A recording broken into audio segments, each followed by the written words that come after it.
E a gente começa este giro de notícias de feriado da República falando sobre política. O senador eleito Flávio Dino, que já é cotado para ocupar uma cadeira na esplanada nos ministérios, segundo informações, quer, na verdade, uma vaga no Supremo Tribunal Federal.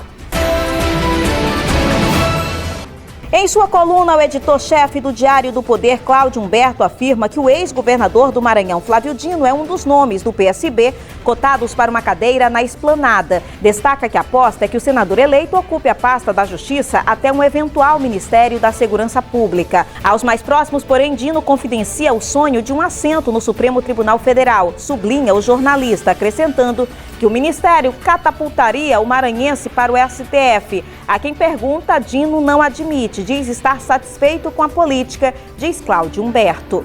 Flávio Dino atualmente está com 54 anos. Se fosse indicado ao Supremo logo no início do governo Lula, ficaria 21 anos como ministro do STF. Se aposentaria compulsoriamente em 2044. Depois que 2 vagas forem abertas com as saídas de Rosa Weber e Ricardo Lewandowski, Lula fará ao menos a indicação de 2 ministros para o Supremo em 2023.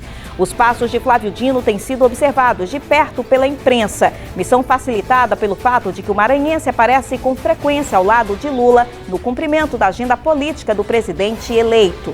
Pix completa 2 anos e já é usado por 70% da população. Há 2 anos, uma nova forma de fazer transações bancárias chegou ao Brasil, o Pix.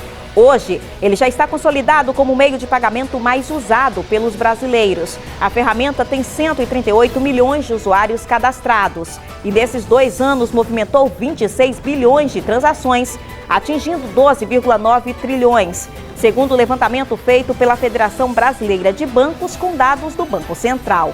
Outro dado que o levantamento revela é que as transações feitas com Pix ultrapassaram as operações de débito em janeiro deste ano e em fevereiro as de crédito, mesmo período em que se tornou o meio de pagamento mais usado no país.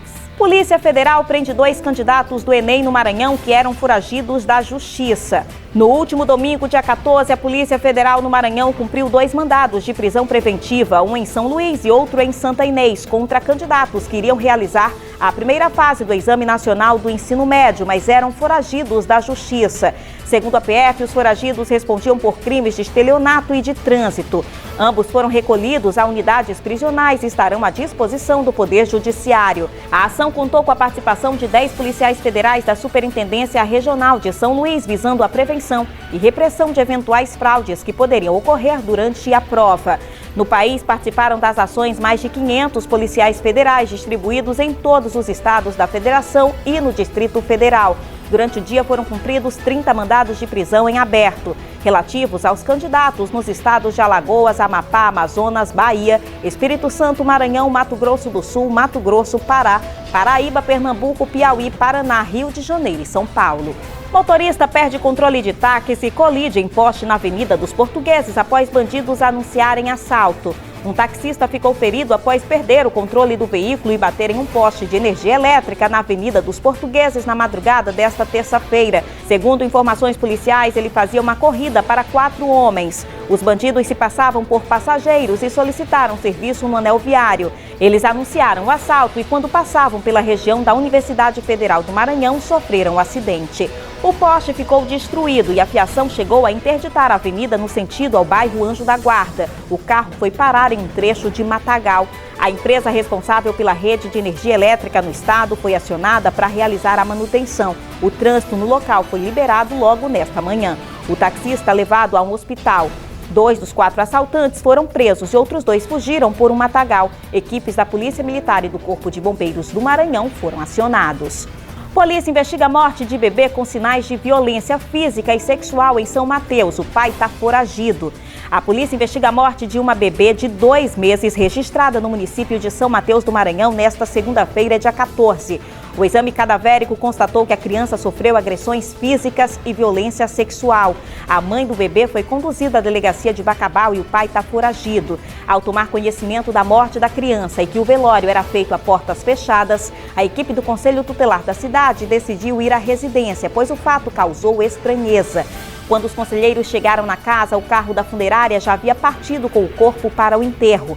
A equipe, no entanto, conseguiu impedir o sepultamento para que fosse realizado o exame cadavérico. Segundo o laudo, o bebê estava com a cabeça quebrada, sinais de espancamento e violência sexual. A mãe relatou à polícia que o pai do bebê foi a última pessoa a estar com ela.